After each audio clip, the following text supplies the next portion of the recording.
Fiennes and Ferb एक पुराना show है, इम्प्रेसिवली ओल्ड, या कम से कम मेरी एक्सपेक्टेशन से कहीं पुराना, क्योंकि कुछ ही महीनों में इसके पहली बार प्रसारण के 17 वर्ष हो जाएंगे। इससे भी ज्यादा इम्प्रेसिव बात यह है कि यह ऑफिशियल तौर पर 9 साल पहले एंड हो गई थी और फिर भी हमें 2020 में कैंडिस अगेंस्ट द यूनिवर्स एक नई फिल्म मिली। ऐसा इसलिए है क्योंकि जैसा कि हम पहले से ही जानते हैं, फिनीस और फर्ब बहुत स्पेशल है। यह उन कुछ कार्टून सीरीज में से एक है जो अपने अंत के सालों बाद भी इतनी रेलेवेंट बनी हुई है। इस स्पेशल फैक्ट के कई साइड इफेक्ट्स हैं और उनमें से एक ये है कि यह सीरीज पिछले कुछ सालों में खतरनाक अमाउंट में क्रीपी पास्टास और क्रेजी थियरीज का सेंटर रही है। इसलिए चूंकि मैं पिछले हफ्ते बहुत बीमार था और कुछ भी रिकॉर्ड नहीं कर सका क्योंकि मेरी आवाज 64 सेमीटोन्स गिर गई थी और ऐसा लग रहा था कि किसी एल्ड्रिच अबॉमिनेशन के वर्ड्स लोअर लाइफ फॉर्म से कम्युनिकेट कर रहे हैं, इसलिए मैंने इंटरनेट पर फिनीस और फर्ब के बारे में मौजूद सभी कॉन्स्पिरेसी थियरीज के बारे में खुद को एजुकेट करने की अपॉर्चुनिटी ली और बहुत सारे वीडियो देखे जिनमें 15 अलग अलग तरीकों से कहा गया था कि कैंडिस को साइकाइट्रिस्ट के पास जाने की जरूरत है। फिनीस और फर्ब में डिफरेंट थीम्स के बारे में सभी थ्योरीज के अलावा ऐसे कई बेतुके थ्योरीज हैं जो इस बारे में बात करते हैं कि उन्हें पैसा कहां से मिलता है।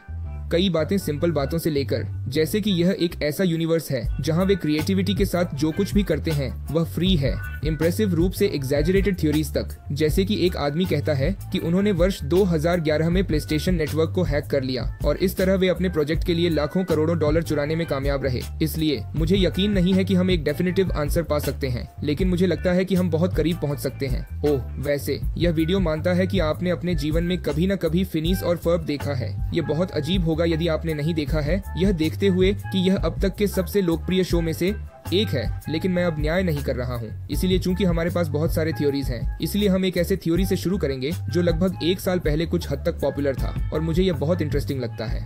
ये इस बात पर आधारित है कि रियलिटी में फिनीस और फर्ब बहुत ज्यादा पैसे खर्च नहीं करते हैं। जो इतना सारा पैसा खर्च करता है वह OCA है, जो एक ऐसा ऑर्गेनाइजेशन है जिसका कोई कूल एक्रोनिम नाम नहीं है, जिसे एजेंसी के नाम से जाना जाता है। जैसा कि हम सभी जानते हैं या जानना चाहिए, पेरी इस एजेंसी का हिस्सा है और एक सीक्रेट एजेंट के रूप में यह उसके काम का एक फंडामेंटल पार्ट है कि वह एक कन्विंसिंग फसाड बनाए रखे जो कि उसके पास फिनीस और फर्ब परिवार के साथ अपने जीवन के कारण है। म्यूटेंट लामावन द्वारा रेडिट पर प्रपोज थ्योरी हमें बताता है कि अगर फिनीस और फर्ब गर्मियों में सच में बोर हो जाते हैं तो वे अपने पेट पेरी के साथ खेलना चाहेंगे, और अगर वे पेरी के साथ खेल रहे हैं तो पेरी डूफेनशमर्ट्स को रोक नहीं पाएगा। इस वजह से OWCA लाखों डॉलर खर्च करके फिनीस और फर्ब को उनके अलाउंसेस की लागत के लिए अनलिमिटेड अमाउंट्स में मटेरियल्स रिसीव करने की अनुमति देगा, जिससे उन्हें पेरी पर बहुत अधिक ध्यान देने से रोका जा सकेगा। म्यूटेंट लामा के अकॉर्डिंग यह बताता है कि गवर्नमेंट द्वारा फंडेड ऑर्गेनाइजेशन होने के बावजूद OWCA के पास हमेशा बजट में कटौती क्यों होती है। वे फिनीस और फर्ब को उनकी प्रोजेक्ट्स में मदद करने के लिए बहुत अधिक खर्च करते हैं। एक और बात जो उन्होंने बताई है वह यह है कि OWCA लड़कों द्वारा बनाई गई नई टेक्नोलॉजी का यूज अपने एजेंट्स के लिए नए डिवाइसेस बनाने के लिए कर सकता है, इसलिए सब कुछ खो नहीं जाएगा। मुझे यह थ्योरी बहुत पसंद है क्योंकि यह कितना इमेजिनेटिव एंड रिडिकुलस है, लेकिन अनफॉर्चुनेटली यह मोस्ट पार्ट्स के लिए केवल स्पेकुलेशन है। OWCA द्वारा फिनीस और फर्ब पर अपना पैसा खर्च करने का कभी कोई मेंशन नहीं किया गया है। फर्ब और वास्तव में द OWCA फाइल्स नामक एपिसोड में कार्ल पुष्टि करता है कि OWCA के पास जितना सोचा गया था उससे कहीं ज्यादा फंड है, क्योंकि मोनोग्राम वाले मेजर ने बजट गणित करते समय कॉमा के बजाय दशमलव बिंदुओं का इस्तेमाल किया था। इस प्रकार हम जानते हैं कि उन्हें पहले लगता था कि उनके पास निवेश करने के लिए पैसे भी नहीं है, इसलिए ऐसा कोई तरीका नहीं है कि उन्होंने फिनीस और फर्ब में निवेश किया हो। हालांकि हाँ, OWCA को उनकी तकनीक में दिलचस्पी थी, क्योंकि जैसा कि हम फिल्म में देख सकते हैं उन्होंने अपने सभी आविष्कारों की डिजिटल प्रतियां रखी थी। लेकिन एक विचार है जो इस सिद्धांत को छोड़ देता है उन सभी दुखद गलत विचारों के अलावा जो हमें सोचने के लिए भोजन देता है। क्या होगा यदि फिनीस और फर्ब सारा पैसा खर्च न करें? हाँ, कुछ क्रेजी थ्योरीज हैं जो कहते हैं कि वे फ्रॉड हैं, या कि उन्होंने अपने सभी इन्वेंशंस को प्रोटोटाइप्स और प्रोडक्ट्स के रूप में बेचा, या यहाँ तक कि यह डूफेनशमर्ट्स है जो हर चीज का भुगतान करता है। और नहीं, यह डूफेनशमर्ट्स नहीं है, क्योंकि फिल्म में यह कंफर्म किया गया है कि वह उन्हें नहीं जानता था, और अगर वे फ्रॉड थे तो सच्चाई रिडिकुलस होगी। लेकिन हमारे पास सबूत हैं कि कम से कम कभी कभी उन्होंने इन्वेस्टर्स की हेल्प ली।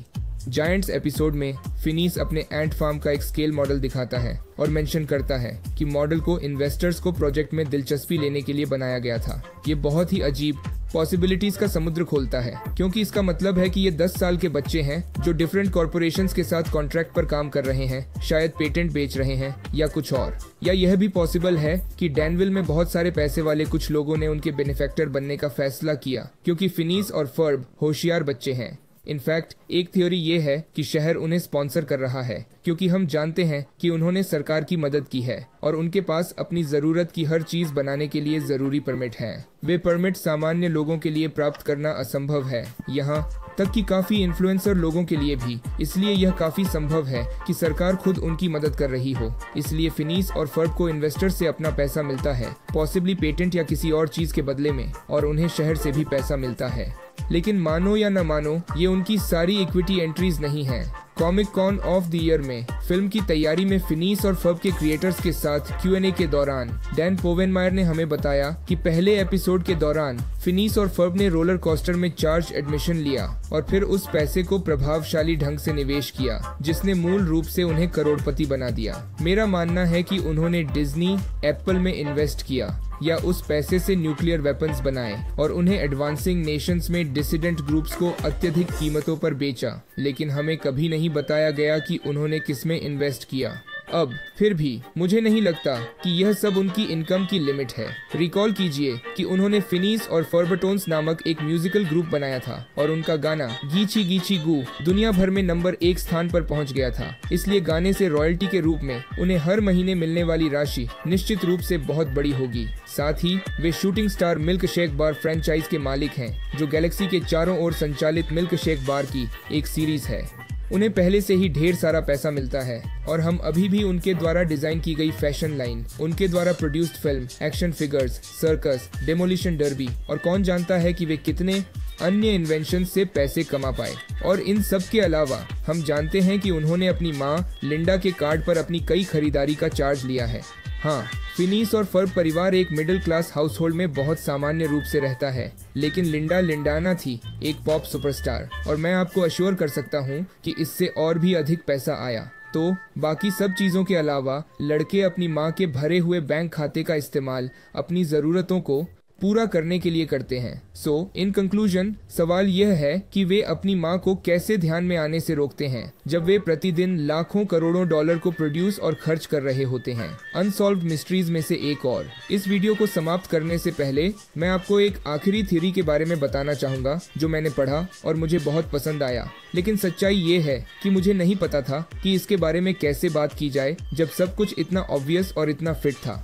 हालांकि यह हमारी पहले से कही गई हर बात का कॉम्प्लीमेंट हो सकता है, इसलिए मैं आपको इसके बारे में बता दूंगा। किसी भूले हुए फोरम के एक यूजर का मानना है कि इन सब के अलावा यह बहुत संभव है कि उनके पास उन्हीं कंपनियों के साथ किसी तरह का कॉन्ट्रैक्ट हो जो उन्हें उनकी मटेरियल देती है, क्योंकि हम हमेशा उन्हें साइन करते हुए देखते हैं लेकिन कभी भुगतान नहीं करते। और उनके अनुसार इसका मतलब है कि वे उस कंपनी के साथ कॉन्ट्रैक्ट पर साइन कर रहे हैं जो उन्हें मटेरियल देती है। और हालांकि इस साथी ने इस फैक्ट को इग्नोर करना चुना कि वह किसी फर्म के साथ लेन देन कर सकता है, यह सोचना इतना पागलपन नहीं है कि उनके किसी इन्वेंशन में, जैसे रोलर कोस्टर, वे मेटल सप्लायर या ऐसी किसी चीज का एडवर्टाइजमेंट करते समय लागत कम करने के लिए ऐसा कुछ इस्तेमाल करते हैं। या कौन जानता है, शायद वे टेररिस्ट ग्रुप्स को न्यूक्लियर वेपन्स बेचते हैं। शायद हम कभी नहीं जान पाएंगे। तो मुझे उम्मीद है कि आपको यह वीडियो पसंद आया होगा। अगर आपको पसंद आया हो तो इसे लाइक करें और इस तरह के और वीडियो के लिए सब्सक्राइब करें। और अधिक कुछ नहीं कहने के साथ याद रखें कि प्लेटिपसेस ज्यादा कुछ नहीं करते, कि फार्मास्यूटिकल्स यूनिवर्स में सभी ईवल का कॉस्मोस है। और मैं आपको अगले वीडियो में देखूंगा। अलविदा।